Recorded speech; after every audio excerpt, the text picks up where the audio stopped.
I've always had an affinity with glass, specifically breaking glass. I remember the first time I put a football through a window, that feeling of shock of time stopping.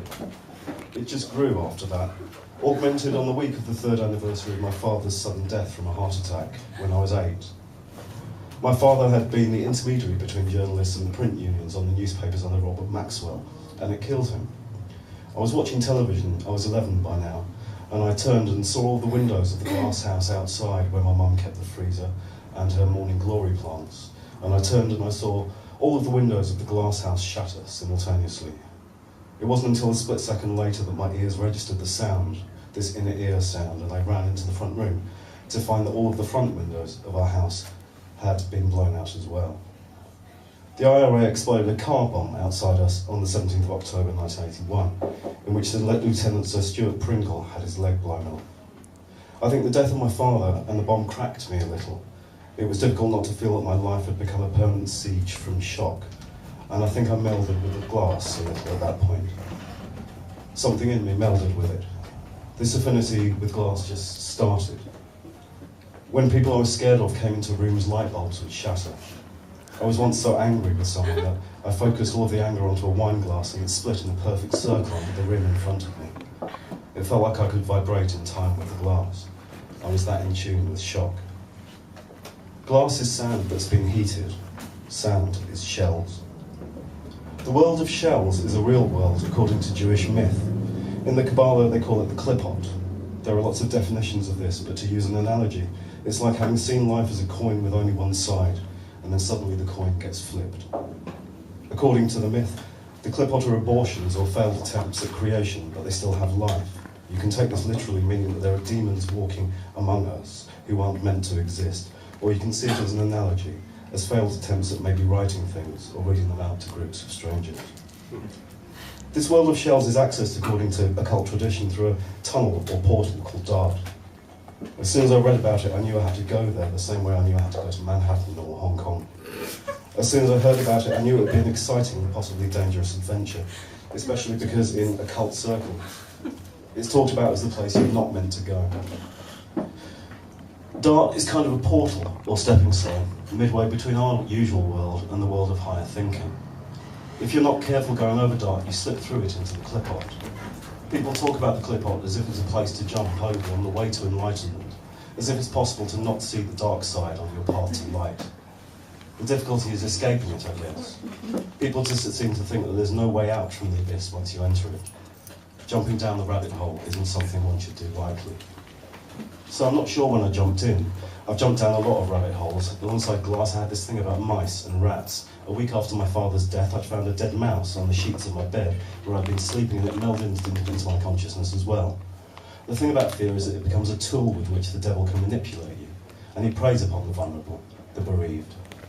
My fear became mice and rats. Every mouse I saw was intertwined with the vast chasm that had opened up with my father's death. This dark hole, this vortex of the unknown. The irony isn't lost on me, and so mice became associated with fear and vortex and violence via the IRA bomb. I'm not lying to you. I'm not lying to you. Mice and rats are agents of the devil. The thing about the devil and demons in the abyss is that once you go in, you never see things the same way again. That side of the coin is always there, just waiting. Which one are you going to choose? Heads, tails, or the obverse? Even during writing this, I was walking through Waterloo Station last week, and as I passed this busker, he pointed in the opposite direction in the way I was headed and said, "Abyss, this way." I'm not lying to you. I remember one time the devil came after me, and I spent a year and a half convincing him that I was his, that he'd finally got me, and then the night he thought he'd got me and he tried to speak through me, I took his words and I turned them back on him. I tricked the devil, and fuck, that pissed him off, and believe you me, you really don't want to piss the devil off. The cunt's got a fucking temper on him. So I ended up down a rabbit hole to escape out of that situation, and James ends up being given a free ticket to New York by the path of light. James walks into a bar in New York.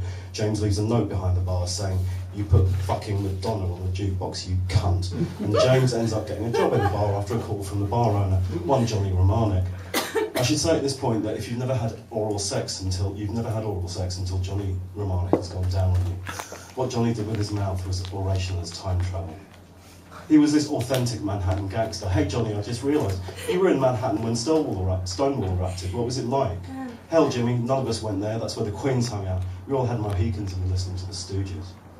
Johnny walks into the bar and I can spot drug use like it's a close relation, and I'm like, oh God, Johnny, what happened to you?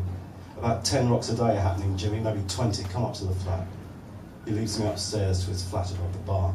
This is me thinking of incentives to try and get him clean. Johnny, I'm not having sex with you until you get yourself together a bit. He's like, it's okay, I just want to show you my flat. We walk in. It takes maybe 5 seconds to realise that Johnny's really not going to get clean overnight. He's showing me his consciousness. There's 2 chihuahuas alive that run to greet us or kind of gallop like rats over the debris in the hallway. There are things in the hall crawling over these brown-looking things in glass bottles. What the fuck are they? Lamb lungs. The dogs like to eat them.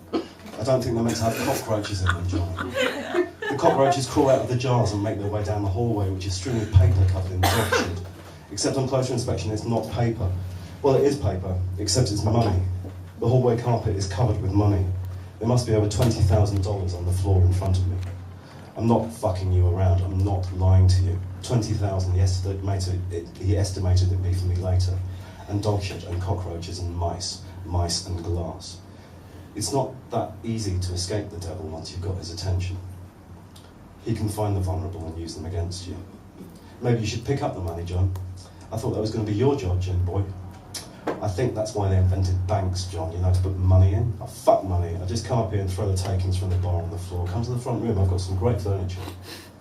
Johnny indeed does have some great furniture. It's original 50s furniture. It's covered in money and dog shit and cockroaches and mice. And the pièce de résistance in his living room are maybe 2-foot-high mountain of used crack pipes on top of a vintage German rosewood and glass coffee table. It's the best art installation I've ever seen. Any installation that could get you 3 years in jail just for owning its presence has to be good. I thought the point of being a crackhead was having a favourite pipe, John. Yeah, I got a favourite one, I just can't find it. He switches on the TV, it's tuned to the stocks and shares channel, we sit down. I never understood the stock market, John. Well, let me explain it to you, Jimmy.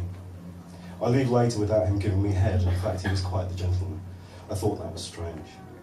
That night in the bar, he walks past me, a single Courvoisier in his hand and a large brandy glass, and smiles and says, watch this.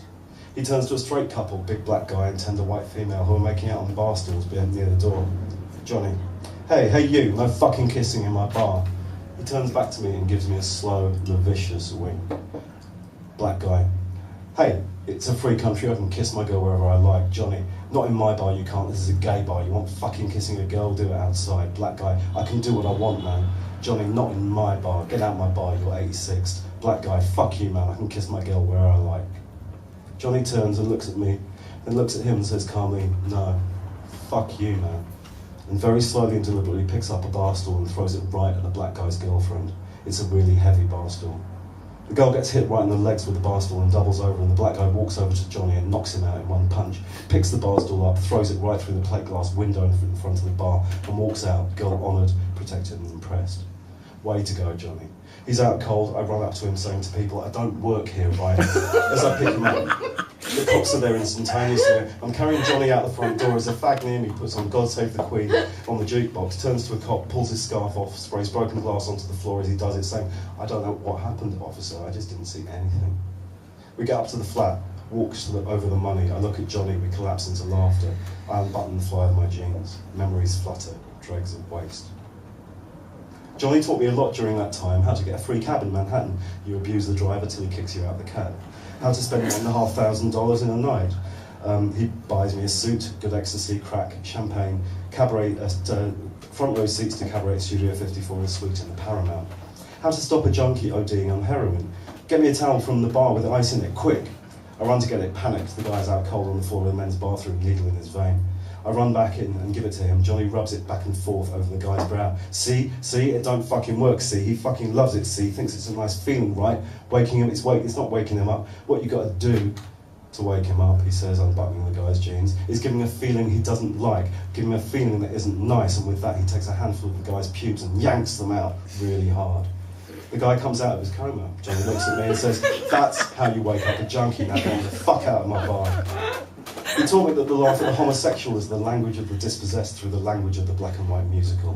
I've never understood musicals or the fascination of the homosexual, but Johnny had edited together an hour-long videotape which he played continuously and relentlessly during happy hour Tuesdays, all beer, all shots, all night, $1.